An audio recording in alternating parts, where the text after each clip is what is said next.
Welcome back. We're going to take a look now at the repeater class or the server code for the distributed network package there. Quick look at our imports there. Quite a few possible exceptions. We have our server socket is notable, socket exception. So we note in there, the class, it's a repeater, so it works kind of like in the amateur radio, APRS, amateur packet repeater system, position reporting system, and the like AVL, automatic vehicle location in the private sector. Basically, the way it works is if it gets a message from a source or a client, it turns around and repeats that back out to any other listening client or source. So let's start a look here. Our client output streams is where we're going to hold on to all of the connected clients, their output streams. Seconds to run if the application does not detect a console. So like say for instance you're running in the Eclipse environment, it will only run for 15 seconds then, or however you set it here. Do serve, we're just saying, hey, yes, do run the service. This is used with the threading to help nicely shut everything down. We're running on server port 4242, kind of a traditional demo port number there for this client server type application. In the main, we have arguments, and let's see here. So we set up the job to be the repeater. We're going to thread running our repeater.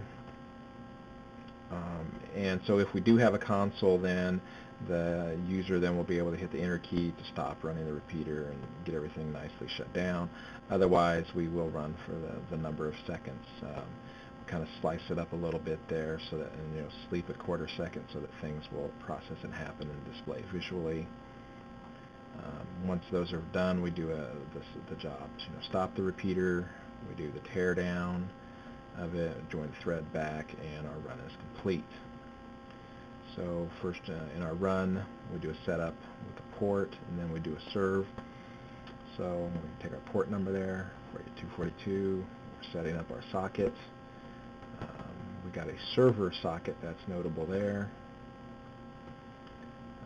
And then we get into serve. This is some of the interesting code then. Say our server's ready. While do serve is true, we're going to accept client connections, get output streams there. We're going to add them to our list of client output streams.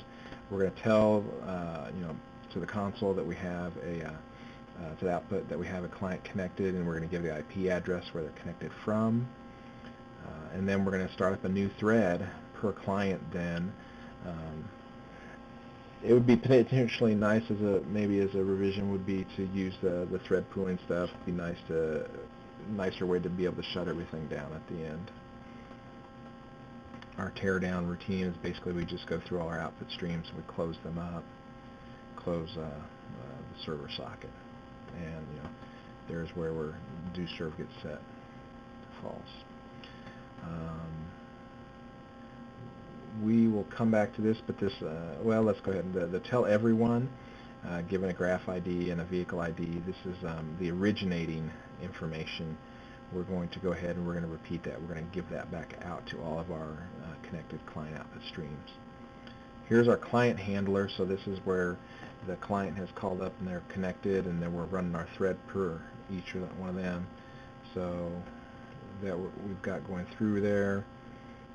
We're going to get input from them, and the threading here, what we're doing is we're running, and we're looking to read in two different objects. Once we get one object, then we go and read the second one. We take them and parse them, and we say, hey, or cast them. Say the first one's the node ID, the second one's the vehicle ID.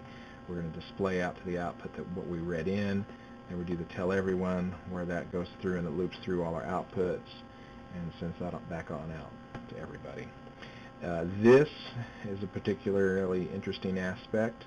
If we get a closed connection, then we're going to set this to false, and we're going to close our client socket, and we're going to close the connection. So what this does is it allows when we run our scenarios with node A, B, and C, A is the starting node, to nicely shut everything down. When node A is done running, it's just going to send this closed connection. It's going to get repeated back out to everybody, and everything is going to nicely shut down. It means that the traffic won't make its way all the way through, but that's okay. So we'll be able to see how the progress is kind of staggered its way through things. And that would be the repeater class.